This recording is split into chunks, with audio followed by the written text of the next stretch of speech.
Hello दोस्तों, मैं प्रद्युम्न आप सभी का स्वागत करता हूं PS0099 क्लासेस के एक नए वीडियो लेक्चर में। आज के वीडियो लेक्चर में हम लोग देखने वाले हैं डीएलएड फोर्थ सेमेस्टर में शांति शिक्षा एवं सतत विकास के मॉडल पेपर सॉल्यूशन में 2023 का मॉडल पेपर सॉल्यूशन। इसके पहले हम लोगों ने मॉडल पेपर सॉल्यूशन में 2016 से लेकर 2022 तक के मॉडल पेपर सॉल्यूशन को हल कर लिया है। इसके साथ ही राजन सीरीज को कंप्लीट कर लिया है। अगर आप अभी तक उन सब वीडियोज़ को नहीं देखा है तो चैनल के प्लेलिस्ट में जाकर उन सभी वीडियोज़ को देख लेंगे। चलिए शुरू करते हैं। शांति शिक्षा एवं सतत विकास ये हमारा 8वां प्रश्न पत्र है, जिसके लिए एग्जाम टाइम में 1 घंटे का समय मिलता है और टोटल पूर्णांक आपका 25 का होता है, जिनमें से कम 12 लाने अनिवार्य होते हैं और आप 25 में 25 भी ला सकते हैं। प्रश्न नंबर पहला हमारा शुरू होता है वस्तुनिष्ठ प्रश्नों से। प्रश्न नंबर 1 है, मानवाधिकार दिवस कब मनाया जाता है? ऑप्शन दिया गया है 20 अक्टूबर, 10 दिसंबर, 11 सितंबर और 10 दिसंबर। तो इस प्रश्न का राइट आंसर क्या होने वाला है? तो अगर हम बात करें मानवाधिकार दिवस की, तो ये आपका 10 दिसंबर को मनाया जाता है। 10 दिसंबर को मनाया जाता है। 10 दिसंबर 1948 में 10 दिसंबर 1948 को जो है संयुक्त राष्ट्र संघ सभा ने मानवाधिकार की सार्वभौम घोषणा की पुष्टि की और उसे मनाया। 10 दिसंबर 1948 ईस्वी की संयुक्त राष्ट्र संघ सभा ने मानवाधिकारों की सार्वभौम घोषणा की पुष्टि की और उसे अपनाया या मनाया। तो इसका राइट आंसर हमारा ऑप्शन नंबर बी हो जाएगा। प्रश्न नंबर 2 है, संयुक्त राष्ट्र संघ की स्थापना हुई। ऑप्शन दिया गया है 24 दिसंबर 1945, 20 अक्टूबर 1945, 24 अक्टूबर 1945, 24 जनवरी 1945। तो संयुक्त राष्ट्र संघ की स्थापना जो है 24 अक्टूबर 1945 ईस्वी को हुई थी। इस प्रश्न का right answer option number C हो जाएगा। प्रश्न नंबर 3 है, प्रतिगमन का अर्थ है। प्रतिगमन का क्या अर्थ है, जिसको हम लोग रिग्रेशन बोलते हैं? ऑप्शन दिया गया है नियत व्यवहार को अपनाना, दूसरा है पूर्व व्यवहार को अपनाना, उपयुक्त दोनों या इनमें से कोई नहीं। तो जो प्रतिगमन का जो अर्थ है वो हमारा होता है पूर्व व्यवहार को अपनाना, यानी कि ऑप्शन नंबर बी जो होगा ये इस प्रश्न का राइट आंसर हो जाएगा, पूर्व व्यवहार को अपनाना। प्रश्न नंबर 3 है, भावात्मकता एकता समिति 1961 के अध्यक्ष थे। भावात्मकता एकता समिति के जो है अध्यक्ष कौन थे, जो 1961 में गठित की गई थी? ऑप्शन दिया गया है जाकिर हुसैन, इंदिरा गांधी, फिर दिया गया डॉक्टर पूर्णानंद स्वामी और डॉक्टर संपूर्णानंद। तो भावात्मक समिति जो है एकता समिति 1961 के अध्यक्ष जो हैं वो डॉक्टर संपूर्णानंद थे, यानी कि ऑप्शन नंबर डी जो होगा ये इसका राइट आंसर हो जाएगा। प्रश्न नंबर 5 दिया गया है, समस्त शिक्षा जो है शांति के लिए ही है, यह परिभाषा है। समस्त शिक्षा जो है शांति के लिए ही है, यह परिभाषा किसका है? ऑप्शन दिया गया है मारिया मांटेसरी, महात्मा गांधी, टैगोर और विवेकानंद। तो इस प्रश्न का राइट आंसर हमारा ऑप्शन नंबर ए हो जाएगा, मारिया मांटेसरी। इन्होंने ही कहा था कि समस्त शिक्षा शांति के लिए ही है। नेक्स्ट हमारा शुरू होता है अतलगोत्तरीय प्रश्न, जो कि हमारा है प्रश्न नंबर 6 से। प्रश्न नंबर 6 है, तनाव की एक परिभाषा लिखिए। तनाव की एक परिभाषा लिखिए। तो देखते हैं, तनाव को जो है किसी कठिन परिस्थिति के कारण उत्पन्न चिंता या मानसिक तनाव के रूप में परिभाषित किया जा सकता है। तनाव क्या होता है? तो जो तनाव हो उसको जो है किसी कठिन परिस्थिति के कारण उत्पन्न चिंता या मानसिक तनाव के रूप में परिभाषित किया जा सकता है। गेट्स के अनुसार है, तनाव असंतुलन की दशा है जो प्राणी को अपने उत्तेजित दशा का अंत करने के लिए कोई कार्य करने को प्रेरित करती है। तनाव क्या है? असंतुलन की एक दशा है जो प्राणी को अपने उत्तेजित दशा का अंत करने के लिए कोई कार्य करने को प्रेरित करती है। यह है गेट्स के अनुसार तनाव। प्रश्न नंबर 7 है, व्यक्तित्व की एक परिभाषा लिखिए। या व्यक्तित्व किसे कहते हैं? तो चलिए देखते हैं मन के अनुसार व्यक्तित्व क्या होता है। तो जो है व्यक्तित्व एक व्यक्ति के जो है गठन, व्यवहार के तरीकों, रुचियों, दृष्टिकोणों, क्षमताओं तथा तरीकों का सबसे विशिष्ट संगठन है। व्यक्तित्व क्या है? तो ये एक व्यक्ति के गठन, व्यवहार के तरीकों, रुचियों, दृष्टिकोणों, क्षमताओं तथा तरीकों का जो है सबसे विशिष्ट संगठन है। ये मन के अनुसार व्यक्तित्व की परिभाषा है। प्रश्न नंबर 8 है, पुरुषार्थ जो है चतुष्टयक का क्या अर्थ है? या पुरुषार्थ जो है चतुष्टक क्या है? चलिए देखते हैं। तो यह क्या है? एक विवेकशील प्राणी का लक्ष्य जो होता है, एक विवेकशील प्राणी का लक्ष्य होता है परमात्मा से मिलना। यानी पुरुषार्थ चतुष्टक क्या है? तो ये है, एक विवेकशील प्राणी का लक्ष्य होता है परमात्मा से मिलना। हमारे महान ऋषियों ने मानव जीवन को इन अंगों को अनिवार्य मानते हुए इन्हें अपनाने का जो है उपदेश दिया है। पुरुषार्थ जो है ये दो शब्दों से बना है, पुरुष प्लस अर्थ। तो पुरुष का अर्थ है विवेकशील प्राणी और चतुष्टयक आपका होता है धर्म, अर्थ, काम और मोक्ष। तो ये हमारा हो गया पुरुषार्थ चतुर्थ जो है ये क्या है या इसका क्या अर्थ है। प्रश्न नंबर 9 है, साइबर बुलिंग का क्या अर्थ है? साइबर बुलिंग का जो है क्या अर्थ है? चलिए देखते हैं साइबर बुलिंग क्या होता है। साइबर बुलिंग का अर्थ है किसी बच्चे अथवा वयस्क को किसी अन्य बच्चे या वयस्क द्वारा इंटरनेट या मोबाइल का उपयोग कर प्रताड़ित या मानसिक रूप से परेशान किया जाए। इसी को हम लोग बोलते हैं साइबर बुलिंग। किसी बच्चे अथवा वयस्क व्यक्ति को किसी अन्य बच्चे या वयस्क व्यक्ति द्वारा जो है इंटरनेट या मोबाइल का प्रयोग करके प्रताड़ित करना या मानसिक रूप से परेशान करना, ये आपका होता है साइबर बुलिंग। इसका बाल मस्तिष्क पर जो है गहरा प्रभाव पड़ता है तथा यह उन्हें जो है नकारात्मक बना देता है। प्रश्न नंबर 10 है, मानवाधिकार शिक्षा के कोई दो उद्देश्य लिखिए। मानवाधिकार शिक्षा के कोई दो उद्देश्य लिखिए। तो देखते हैं मानवाधिकार शिक्षा के दो उद्देश्य। पहला आपका है विश्व बंधुत्व की भावना जागृत करना। पहला उद्देश्य है इसका विश्व बंधुत्व की भावना जागृत करना। दूसरा है मानवता की भावना जागृत करना। मानवता की भावना जगाना या जागृत करना। प्रश्न नंबर 11 है, चरित्र निर्माण करने वाले किन्हीं दो कारकों का उल्लेख कीजिए। चरित्र निर्माण करने वाले किन्हीं दो कारकों का उल्लेख कीजिए। तो देखते हैं चरित्र निर्माण करने वाले कारक। पहला हमारा दिया गया है ज्ञान, दूसरा परिवार के सदस्यों का आचरण, तीसरा विद्यालय का परिवेश, चौथा सामाजिक रहन सहन, पांचवा व्यवहार व वातावरण, फिर है पुरस्कार व दंड, शिक्षक और सहपाठी। ये हैं चरित्र निर्माण करने वाले कारक। ये हैं हमारे चरित्र निर्माण करने वाले कारक। फिर से देखते हैं। पहला हमारा है ज्ञान, दूसरा परिवार के सदस्यों का आचरण, तीसरा विद्यालय का परिवेश, चौथा सामाजिक सहन रहन सहन, फिर पांचवा हमारा व्यवहार व वातावरण, पुरस्कार व दंड, शिक्षक, सहपाठी। प्रश्न नंबर 12 है जो कि हमारा है लघु उत्तरीय प्रश्न। व्यवहारवाद की अवधारणा स्पष्ट कीजिए।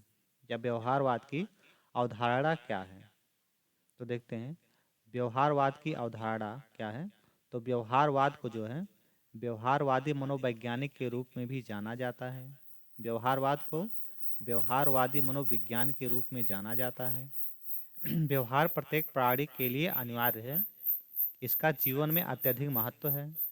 यह पारस्परिक संबंधों एवं जीवन व्यापार के लिए भी आवश्यक है। शांति के लिए शिक्षा के संदर्भ में भी व्यवहार को जानना होता है। आगे देखते हैं। शांति के लिए निर्माणकारी व्यवहार को सकारात्मक तरीके से हतोत्साहित करना जो है शिक्षा का प्रमुख दायित्व माना गया है। व्यवहार के विभिन्न पक्षों के विषय में अध्ययन पर बल देने के कारण मनोविज्ञान में व्यवहारवाद नामक एक संप्रदाय का विकास भी हुआ है। प्रश्न नंबर 13 दिया गया है, मीडिया और हिंसा में संबंध। मीडिया और हिंसा में क्या संबंध है? तो देखते हैं। मीडिया का जो है, मीडिया का सशक्त माध्यम टेलीविज़न या दूरदर्शन है जो सामान्य जीवन को प्रभावित कर रहा है। आजकल फिल्मों तथा धारावाहिकों में हत्या, बलात्कार, लूटपाट, झगड़े आदि का खूब बढ़ा चढ़ाकर जो है दिखाया जाता है, आदि को खूब बढ़ा चढ़ाकर दिखाया जाता है। इस प्रकार की घटनाओं का जो है मानव के ऊपर घातक तथा विकृत जो है प्रभाव स्पष्ट रूप से देखा जाता है या पड़ रहा है। हिंसा के नए नए रास्ते इस माध्यम के द्वारा जो है जनता सीख रही है। कई टीवी चैनल हिंसा को प्रसारित कर रहे हैं। छोटे बच्चों पर इनका जो है सीधा प्रभाव पड़ रहा है। आज की नई पीढ़ी इस प्रकार के प्रदर्शन से अधिक प्रभावित हो रही है। हिंसात्मक दृश्यों को देखते रहने से विभिन्न प्रकार के हिंसात्मक व्यवहारों में तेजी से वृद्धि हो रही है। जिस प्रकार के दृश्य को देखते हैं बच्चे जो हैं, जिस प्रकार के दृश्य को देखते हैं वह उसी प्रकार के हिंसात्मक व्यवहार को अपनाने की चेष्टा करते हैं। नेक्स्ट क्वेश्चन, क्वेश्चन नंबर 14 है, व्यक्तित्व की 5 विशेषताएं बताइए। व्यक्तित्व की 5 विशेषताएं बताइए। देखते हैं व्यक्तित्व की 5 विशेषताएं कौन कौन सी है। पहले हम देखेंगे व्यक्तित्व क्या होता है या किसे कहते हैं। तो मनुष्य के व्यवहारों की वह शैली जिससे वह अपने आंतरिक तथा बाहरी गुणों के आधार पर प्रकट करता है। मनुष्य के व्यवहार की वह शैली है व्यक्तित्व जिसे वह अपने आंतरिक तथा बाहरी गुणों के आधार पर प्रकट करता है। व्यक्तित्व की निम्न विशेषताएं हैं। पहला आपका है सामाजिकता। पहली विशेषता है सामाजिकता। तो मनुष्य एक सामाजिक प्राणी है और वह समाज के बीच रहता है। व्यक्ति समाज के बीच ही रहकर सारी क्रियाकलाप करता है। तो ये हो गया पहला इसका विशेषता। दूसरा है लक्ष्य प्राप्ति। प्रत्येक व्यक्ति के जीवन में कोई लक्ष्य जरूर होता है जिसको ध्यान में रखकर व्यक्ति उस लक्ष्य प्राप्ति के लिए हमेशा प्रयत्नशील रहता है, क्योंकि व्यक्ति अपने लक्ष्य के अनुरूप ही कार्य करता रहता है या कार्य करता है। फिर आपका है आत्मचेतना। तो व्यक्ति आत्मचिंतन के जरिए इस बात का ध्यान रखता है कि समाज में उसकी क्या छवि बन रही है और समाज के लोग उसके प्रति कैसी भावना रखते हैं। प्रश्न नंबर 4 है, सॉरी 4 नंबर हमारा है विशेषता बहिर्मुखता।